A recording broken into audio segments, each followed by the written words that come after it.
우리 삶 속에서 주님 바라보시면서 승리하시길 바랍니다. 이탈리아의 위대한 예술가였던 미켈란젤로가 손에 망치와 끌을 쥐고서 거칠게 큰 돌을 열심히 쪼고 있습니다. 곁을 지나가던 사람이 궁금해서 묻습니다. 여보시오, 도대체 뭐 하는 겁니까? 열심히 그 돌을 쪼고 계시는데 도대체 그 돌 속에 뭐가 있단 말입니까? 그러자 미켈란젤로가 이렇게 얘기했죠.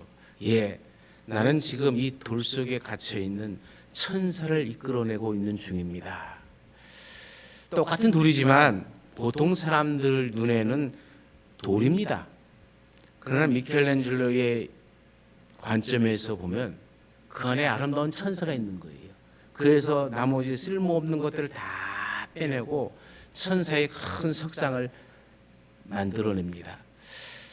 오늘 우리가 이 시대를 살아가지만 정말 우리 삶 속에서 나는 다른 누군가에게 숨어있는 그 천사를 끌어내고 있는지 아니면 누르고 살아가고 있지는 않은지 한번 다시 우리의 삶을 돌이켜보는 말입니다. 사도 바울은 로마서 7장에서 우리 속에는 선과 악이 함께 공존하고 있다고 얘기하죠. 우리는 분명히 하나님의 형상으로 지음을 받았습니다. 그래서 우리 속에는 천사의 속성이 들어있어요. 거룩한 속성이 있죠. 그러나 우리 속에는 아울러서 타락한 원죄의 뿌리가 같이 있습니다. 죄의 속성이 있습니다. 악마의 속성도 우리 안에 같이 자리 잡고 있다는 얘기입니다. 그러면 우리는 누구를 끌어내야 하겠습니까? 우리는 만나는 사람마다 천사를 끌어낼 줄 아는 미켈란젤로 같은 사람이 되어야 됩니다. 우리가 천사에 둘러싸여서 우리 삶을 살아간다면 우리 삶이 굉장히 행복하겠죠.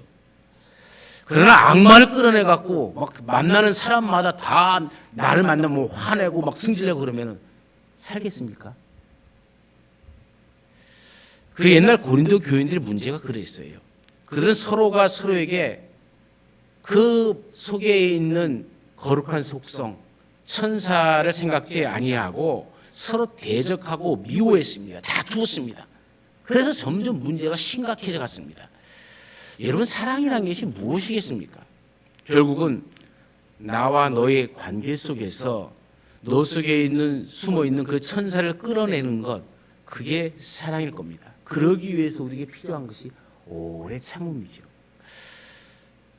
언제나 이 사랑은 너와 나의 관계 속에서 설명이 되어지는 것이죠. 우리가 잘 아는 레미제라블의 그 소설을 봐도 그 신부가 그 레미제라블의 안에 있는 천사를 끌어내므로 한 사람의 인생이 완전히 바뀌어지고 또 그로 인해서 많은 사람들에게 선한 영향력을 끼치는 모습을 우리가 보고 있지 않습니까? 사랑은 상대방에 있는 마음속에 천사를 움직여서 그 천사를 끌어내고 거룩하게 살아가게 하는 것, 그게 바로 사랑이죠. 내가 그러기 때문에 오래 참는 것이고, 그러기 때문에 사랑은 상대방에게 온유하고 또 상대방이 잘 된다 할지라도 시기하지 아니하고, 그래서 사랑은 내가 내 앞에서 나를 과시하거나 자랑하지도 아니하고, 사랑은 항상 내가 그 상대방 앞에서 나를 높이려고 하지도 않고, 그리고 사랑이란 내가 너에게 결코 무례히 행치 않겠다라는 확증입니다. 이것이 사랑은 언제나 너와 나의 관계 속에서 이루어지는 겁니다. 우리는 오늘 이 사랑의 속성 중에서 7번째, 8번째, 9번째 덕목을 함께 살펴보면서 하나님이 우리에게 주시는 말씀에 귀를 기울이고자 합니다. 첫 번째로 사랑은 자기의 유익을 구하지 않는다라고 합니다. 자기의 유익을 구하지 아니하며 라고 성경은 써 있죠. 사랑은 자기 이속을 차리지 않는 겁니다. 이 사랑의 정의 앞에 여러분 자신이 가지고 있는 사랑을 한번 비추어 조명해 보시기 바랍니다. 여기에 부끄러움이 있다면, 여기서 어긋난다면 그것은 사랑이 아닙니다. 우리말 성경에 자기의 유익이라고 번역된 말은 헬라어 말로는 타헤아우테스라는 말입니다. 이 말에는 자기의 유익뿐만 아니라 자기의 것이라는 뜻도 포함되어 있어요. 다시 말하면 자기 중심에서 되어지는 모든 일, 자기로 행하고자 하는 그 모든 마음, 유익을 찾는 마음, 소유욕, 자기 권리 이런 것들을 총칭하는 말입니다. 그래서 이 뜻은 굉장히 강력하고도 고유한 뜻을 가진 단어입니다. 또 구한다라는 말은 제테이라는 말입니다. 열심히 구하는 정력, 그냥 주면 주고 말면 마는 것이 아니라 받을 때까지 악착같이 구하는 것, 그게 제테이라는 말입니다. 이 말 또한 강력한 표현이죠. 이렇게 자기의 유익을 강력히 주장하고 구할 때에 자기 자신도 모르게 사람은 함정 속으로 깊이 점점 빠져들게 되어지는 겁니다. 어떤 사람이 예루살렘에서 여리고로 내려가다가 그만 강도를 만났죠. 강도들은 그의 옷을 벗겼습니다. 그를 때려서 거의 죽게 만들었습니다. 그리고 그를 길에 버려두고 그냥 가버렸죠. 마침 그곳에 제사장 한 명이 지나가게 되었습니다. 제사장은 강도 만난 사람을 보았습니다. 그럼에도 불구하고 그저 피해서 지나가 버립니다. 또 잠시 뒤에 성전에 봉사하는 레위 사람이 그곳을 지나가게 되었죠. 레위 사람도 분명히 강도 만난 자를 보았습니다. 그럼에도 불구하고 그를 피해서 그냥 지나쳐가 버립니다. 잠시 뒤에는 사마리아 사람 한 명이 지나가게 되어집니다. 우리가 잘 아는 대로 사마리아 사람은 그 당시 유대인들과는 상종조차도 하지 않았죠. 유대인들이 왜냐하면 사마리아인들을 사람 취급 안 했기 때문에 그래요. 개만도 못한 사람들이다. 그리고 상종도 안 하고 사마리아 사람과는 결혼도 안 시키고 사마리아 동네는 지나가지도 않았어요. 사마리아를 지나가게 될 경우는 삥 멀리 가더라도 돌아서 갔죠. 그러니까 사마리아 사람들은 유대인들이 보기에는 악한 자들이고 못된 자들이고 하나님도 없는 자들이고 그런 자들로 취급되었습니다. 그런데 이 매맞은 그래서 강도 만나갖고 쓰러져 있는 사람 앞에 사마리아 사람이 등장합니다. 사마리아 사람은 강도 만난 자에게 다가가죠. 기름과 포도주를 그의 상체에 붓고 싸매어 줍니다. 자기 짐승에 그를 태웁니다. 주막까지 와서 그를 보살펴 줍니다. 또 돈이 더 들면 내가 돌아올 때 줄 테니까 극진히 잘 보살펴 달라고 부탁까지 합니다. 그러면서 예수님이 묻죠. 이들 중에 누가 너희 이웃이 되겠느냐?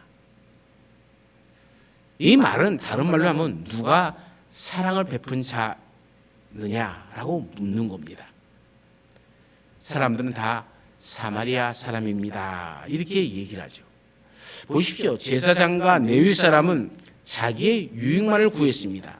그러나 사마리아 사람은 자기의 유익을 생각지 않고 먼저 강도 만난 자의 유익을 생각했습니다.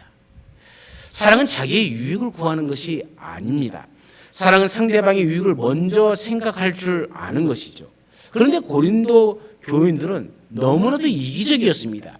자기의 유익만 구했지 다른 교인들의 유익을 생각지도 않았어요.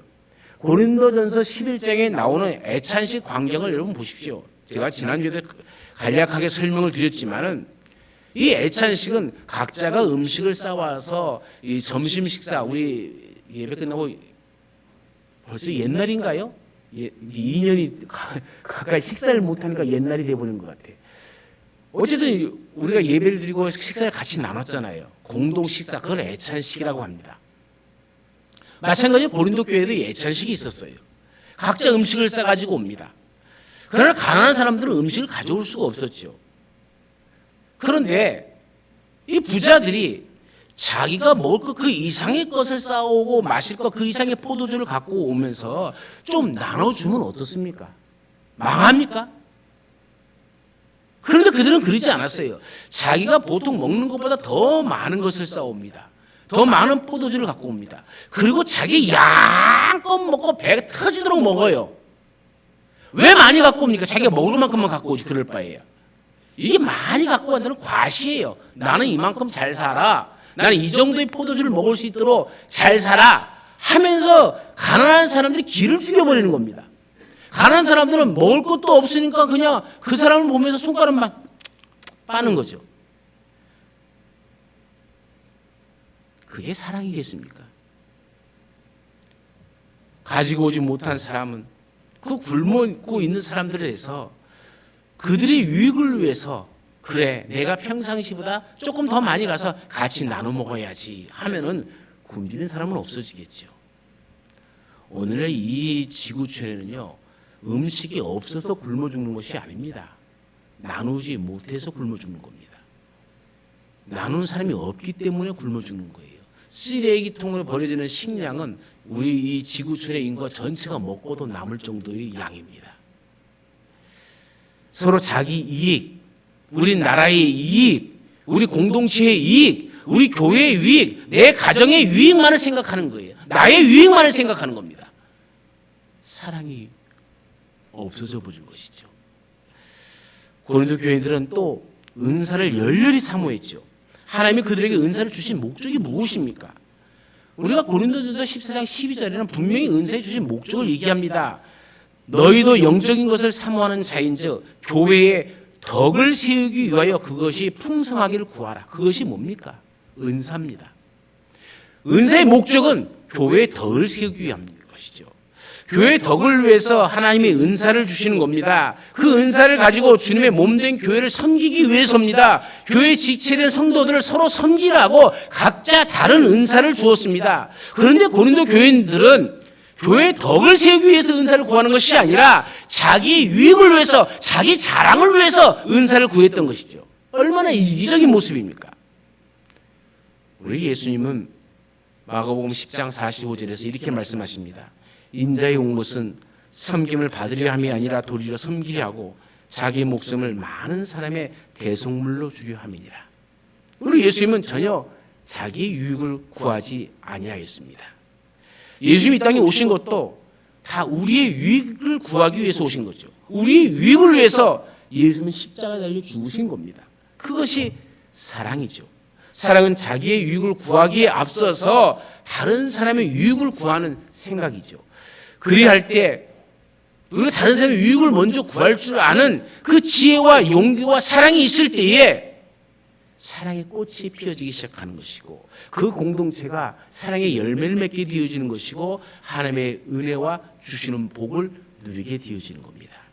우리 가정과 우리 교회가 서로 자기의 유익을 구하는 것이 아니라 상대방을 배려하고 타인의 유익을 먼저 구함으로 이와 같은 하나님이 주시는 복이 넘쳐나기를 간절히 축원합니다.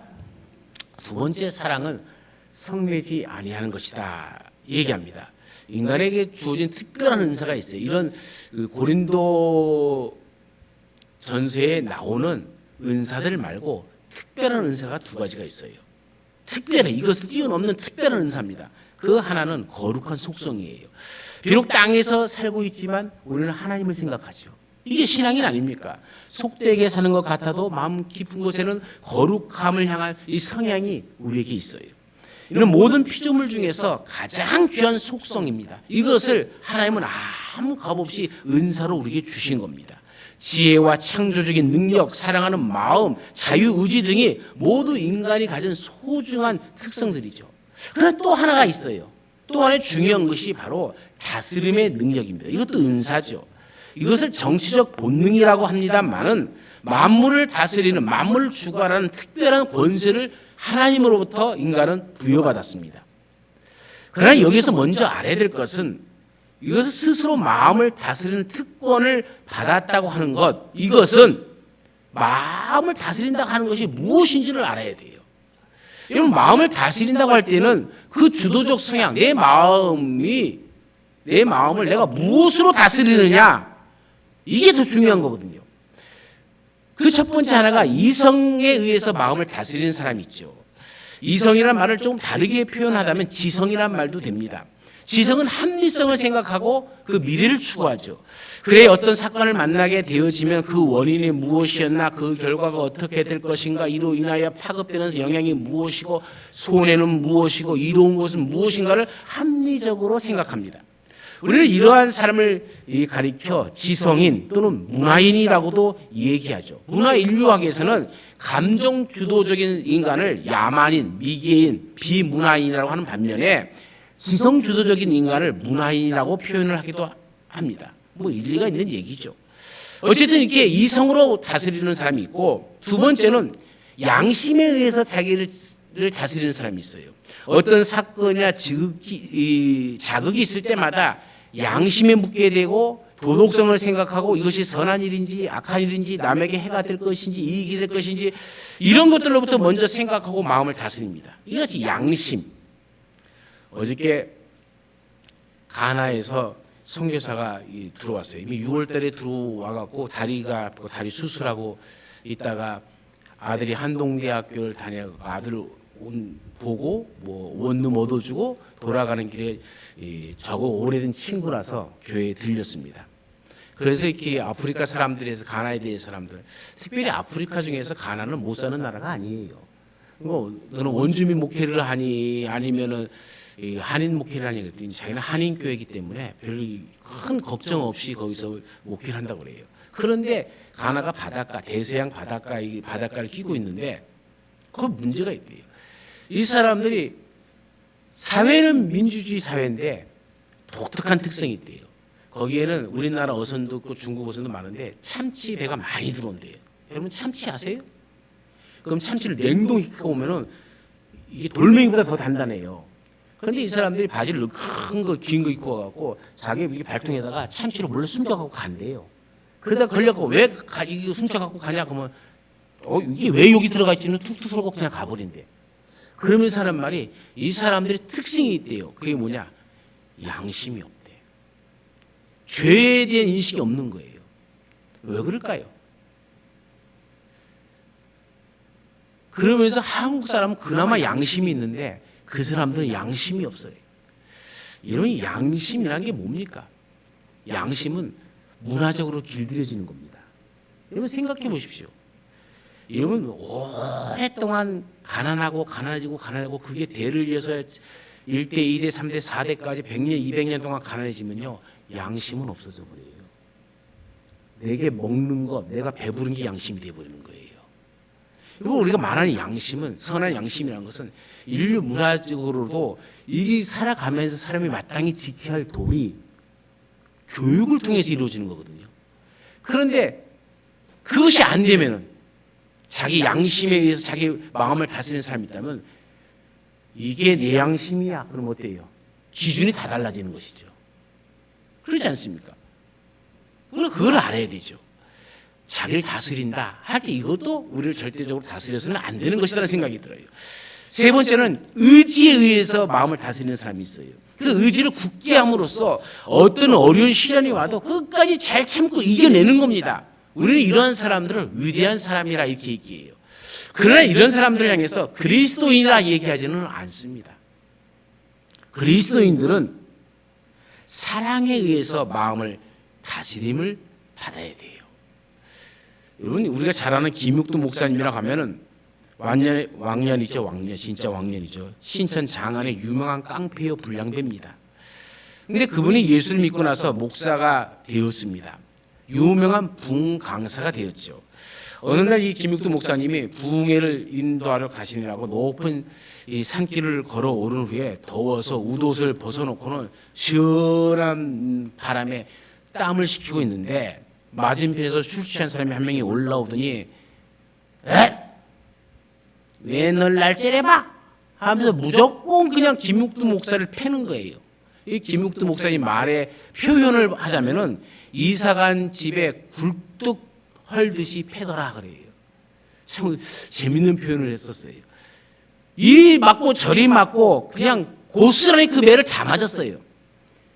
이거 술 취한 사람이 때리다가 지쳐갖고 숨을 몰아쉬고 있으니까는 김욱도 목사님이 형님 다 때렸어? 다 때렸다 왜? 목사님이 정색을 하고 그때부터 말합니다. 예수는 내가 믿고 복은 자네가 받았네.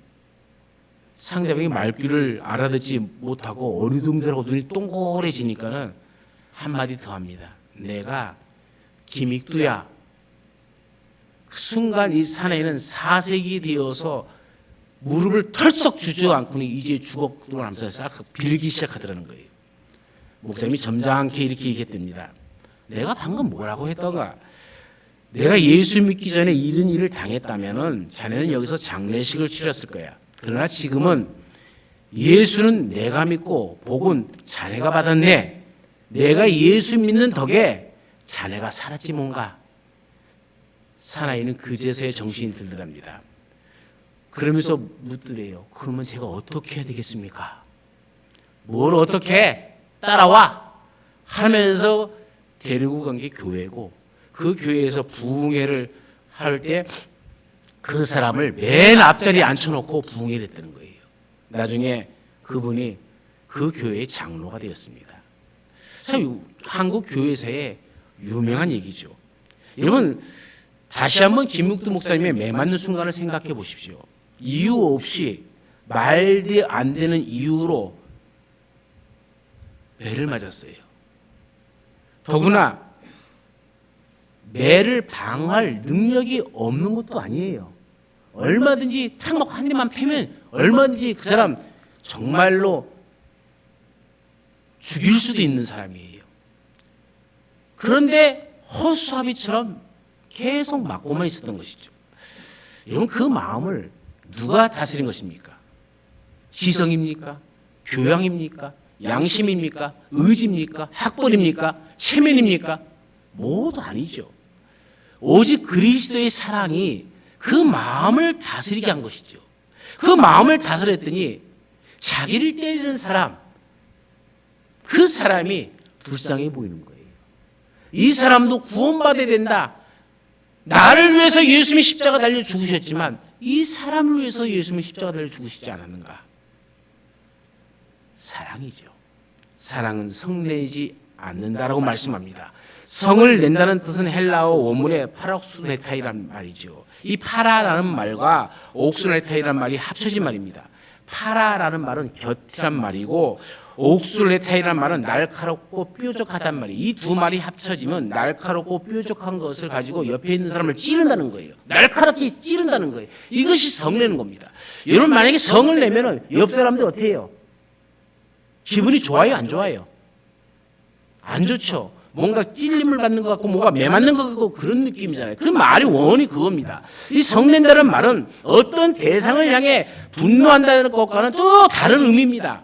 그냥 화만 내는 것이 아니에요. 스스로 민감하여 안달해갖고 막 화를 내면서 옆 사람을 꽉꽉 찔러서 고통스럽게 만드는 것을 말하는 것이죠. 유대인들의 속담 가운데 그런 말이 있죠. 세상에서 가장 지혜로운 사람이 누구인가? 그런 자기의 분수를 아는 사람이다. 세상에서 가장 행복한 사람은 누구인가? 그것은 자기에게 있는 것을 가장 소중히 여길 줄 아는 자이다. 세상에서 가장 강한 사람은 누구인가? 자기의 마음을 다스릴 줄 아는 사람이다. 우리가 잘 아는 잠언서 16장 32절에도 노하기를 더디하는 자는 용사보다 낫고 자기의 마음을 다스리는 자는 성을 빼앗는 자보다 나으니라 라고 말씀합니다. 마음을 다스리지 못하기 때문에 성이 나는 겁니다. 사랑으로 우리의 마음을 다스려야 할 줄 믿습니다. 사랑으로 우리의 마음을 다스리지 못하면 성이 날 수밖에 없습니다. 매우 위험합니다. 한국 사람들이 성을 잘 내요. 성 잘 내는 사람이 공통적인 특징이 뭔지 아세요? 잘 모르시는구만. 성 내고 나서 하는 말이 있어요. 그래도 나는 뒤끝은 없어. 그래요. 본인은 뒤끝이 없을지 모르죠. 그러나 당한 사람은 본인은 그것을 새까맣게 잊어먹었을지 몰라요. 그러나 당한 사람의 입장에서 생각해보면 어쩌면 그 평생 동안 그 데미지가 남아버리는 겁니다. 그것을 아파하면서 평생 동안 살아갈 수밖에 없다는 거예요. 그것이 성내는 것의 문제점입니다. 여러분 나만 괜찮으면 괜찮은 것이 아닙니다. 내 이웃이 관계 속에서 상대방이 괜찮아야 되는 것이죠. 그 옛날 고린도 교인들도 마찬가지였죠. 고린도 6장에 보면은 그들은 자신들의 마음을 다스리지 못했습니다.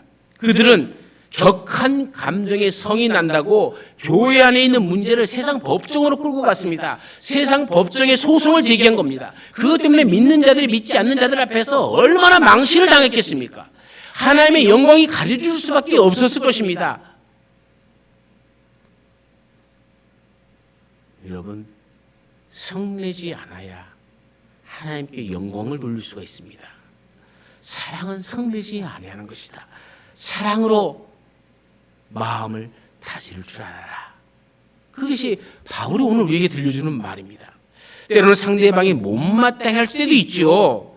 악하게 보일 때도 있죠. 그러나 그 속에 미래적 선이 있음을 믿으시길 바랍니다.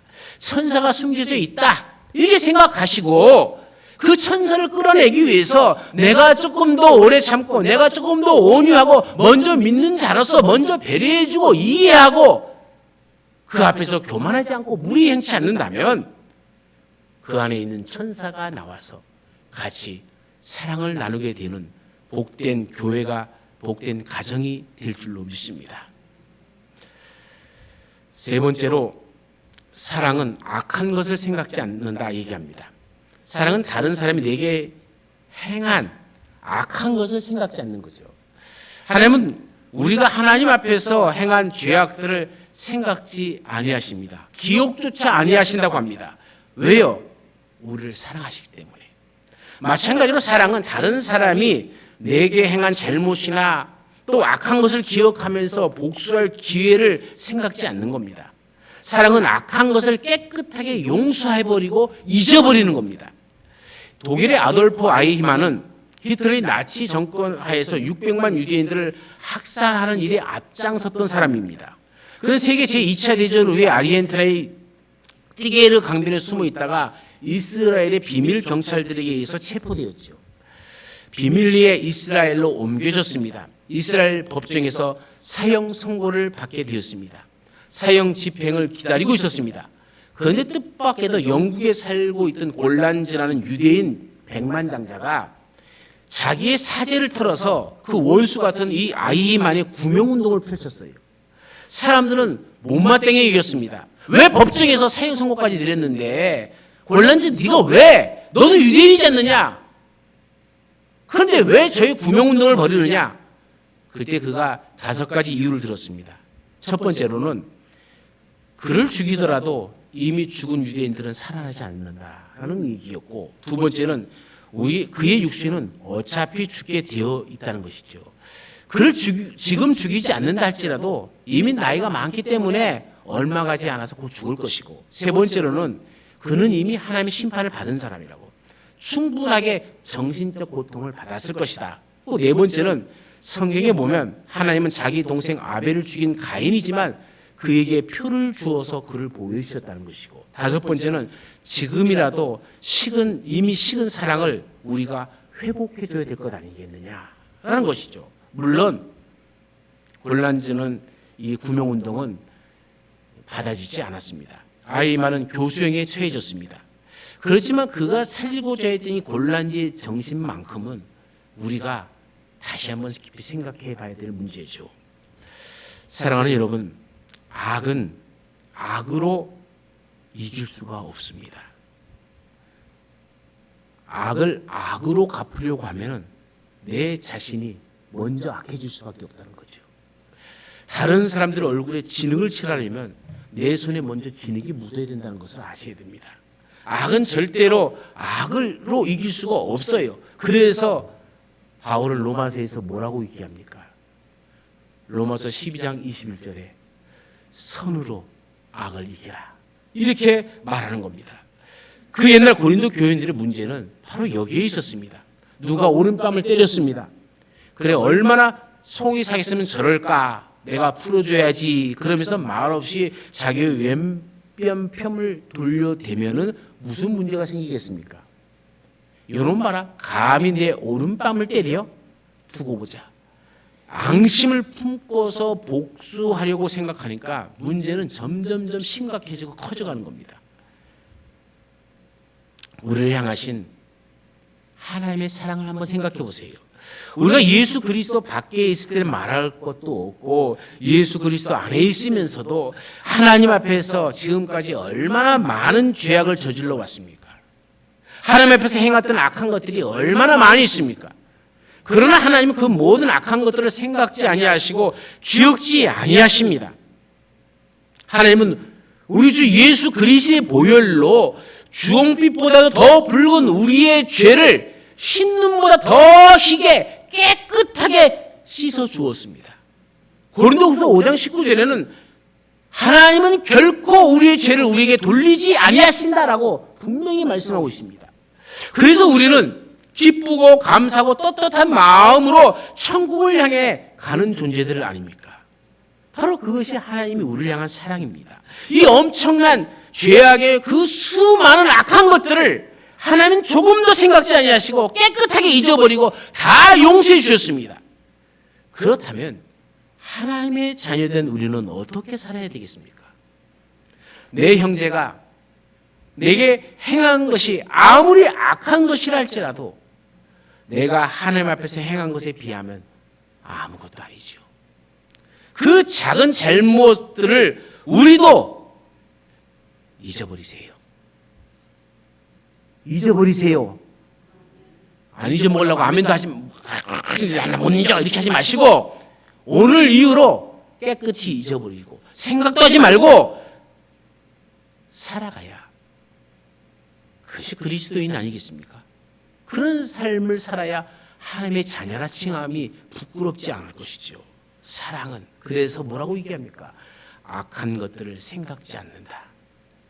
사랑하는 성도님들, 우리는 이번 한 주간도 수많은 사람을 만나야 됩니다. 사랑의 눈으로 바라봅시다. 그들 속에 있는 그 천사들과 대화를 하고 그 천사들을 끌어낼 수 있는 우리 모두가 되길 바랍니다. 그러함으로써 우리 모두가 천사들 속에 둘러싸여서 천국의 아름답고 빛나며 풍성한 삶을 우리가 살아가는 날 동안 누리시기를 간절히 축원합니다. 우리 가운데 함께 하신 하나님, 사랑이 무엇인지 우리가 다시 한번 깊이 생각합니다. 우리를 향하신 하나님의 사랑, 그 사랑을 우리도 이 세상 살아가는 날 동안 마음속에 간직하며 우리의 삶을 통해서 나타내는 하나님의 자녀들이 되게 하옵소서. 내 유익보다도 타인의 유익을, 내 기분에 의해서 성내기보다도 상대방의 마음을 이해할 줄 알고 악한 것을 생각지 아니하는 하나님의 자녀로서의 삶이 우리 가운데 나타나 하나님이 주시는 풍요로운 은혜와 복을 누리며 살아가는 자녀들이 되게 하여 주옵소서. 언제나 함께 하시는 예수님의 이름으로 기도드리옵나이다. 아멘.